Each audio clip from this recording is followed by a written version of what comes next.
Good evening all. I hope you're all keeping well and are coping with the latest unfortunate turn of events which have hit you all this weekend.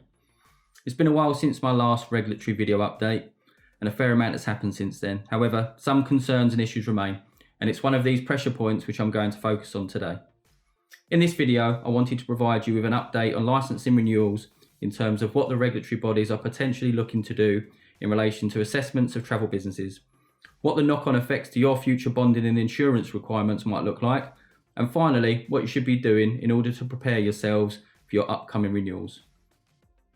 Although we're all cheered by the easing of lockdown, the introduction of travel corridors, or well, we were, and the gradual return of bookings and are all busy making positive and proactive plans to ensure we're maximising the opportunities out there, and rightly so, we also need to ensure that we don't take our eye off the ball in terms of the ongoing health of our business as we start to exit the crisis.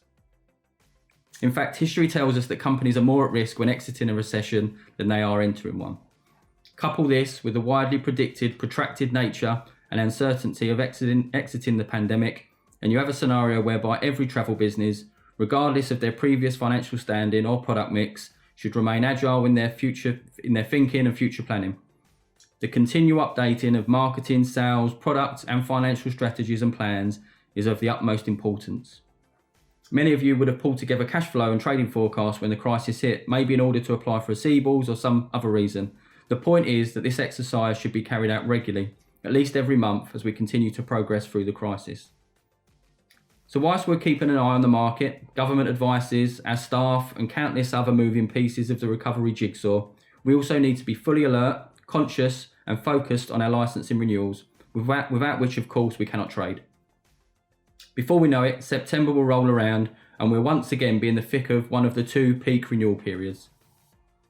So first off, the regulatory bodies.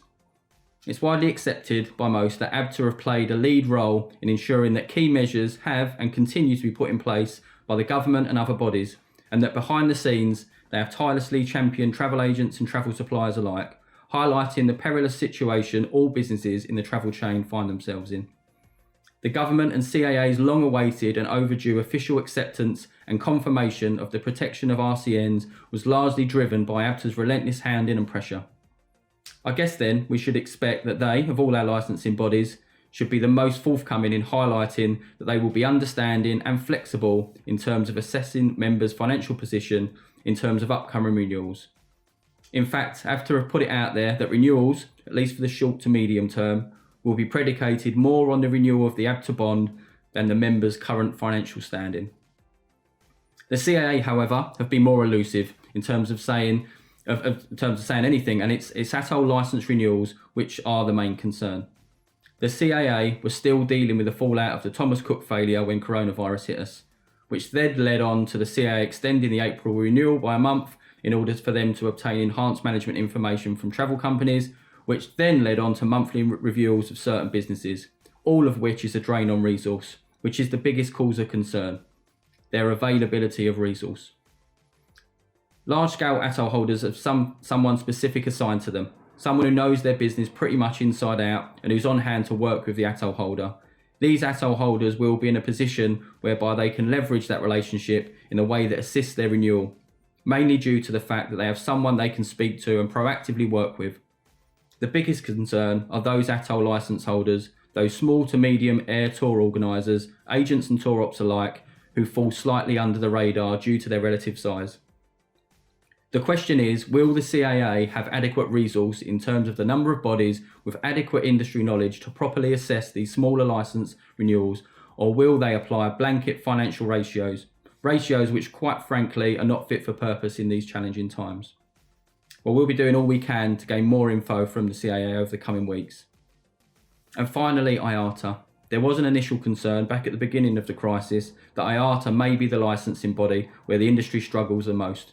However, I'm pleased to say that they have engaged with ourselves and many other key industry players virtually from the off. There was, and to some extent still is, frustration amongst agents that Iata have been unable to influence or improve the airline refund debacle. However, as you may have heard, they have been proactive in looking at assessing how fit for purpose the local financial criteria is. The LFC, as Iata member agents will know, is the set of financial criteria which Iata uses to assess an agent's financial standing, which in turn affects how Iata view the creditworthiness of each business.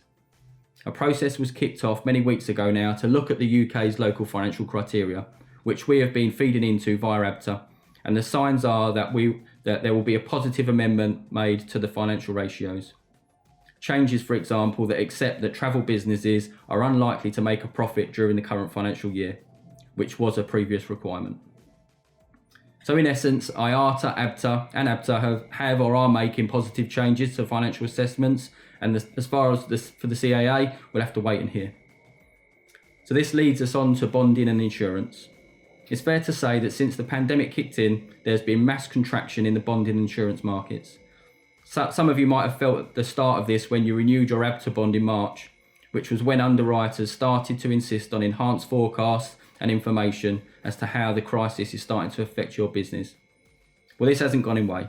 In fact, it's ramped up since then, and we're starting to see the withdrawal of bonding and insurance markets as the obligors become more and more nervous about the financial well-being of travel businesses. They are insisting they are open for business, however, only for good risk, whatever that means in the current environment. It appears that not many insurers are looking to take on new business, however, are willing to renew existing, albeit with an increased premium, with enhanced securities such as cash or personal guarantees thrown in for good measure. Not good. So I'm sorry to say, it's a bit doom and gloom at present, and that will remain until we start to get a bit more certainty as to when the market will seriously start to pick back up. And that's not just a serious volume of bookings coming in, but also departures. That's what will be required in order for the insurance market to start to gain confidence. But there is something you can do, and it's what I alluded to way back at the beginning of this video. Continually update your plans, and in the context of this video, that means your financial plans, your cash flow and P&L forecasts, year-to-date trading figures, business continuity, and potential funding plans. You should be planning not only for one scenario, but map out 2 or 3. Not only is this good practice, particularly in these uncertain and erratic times, it will also provide you with some level of comfort in terms of knowing where you actually stand, and more importantly, provide you with the guidance you need to switch tack and react with confidence when needed. So linking this back to renewals and bonding, etc., this information is precisely what your bond provider or lender will be looking for come renewal time. In fact, you shouldn't be waiting for them to come asking for this information. I would suggest that you ask them this question. Be proactive, start to understand right now what information they require.